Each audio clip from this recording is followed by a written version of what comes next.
যদি হঠাৎ করে একদিন হারিয়ে যাই, কেউ কি খুঁজবে? হয়তো না। যদি আমার আইডি থেকে ভিডিও পোস্ট করা না হয়, কেউ কি মিস করবে? হয়তো না। ইনবক্সে মেসেজ আসবে কিন্তু সিন হবে না, রিপ্লাই পাবে না, পরে থাকবে ওইভাবেই। কেউ কেউ হয়তো অপেক্ষায় থাকবে, এই বুঝি আসলো অনলাইনে।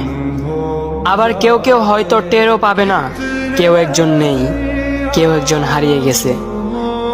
হঠাৎ একটা সময় কারোর হয়তো মনে পড়বে, কে জানি আর নেই।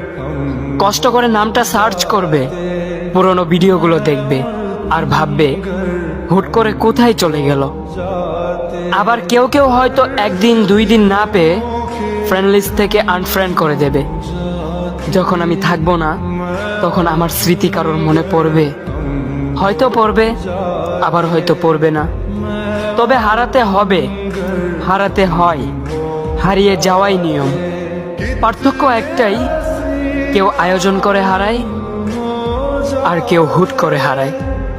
আমি না হয় হুট করে হারিয়ে যাব।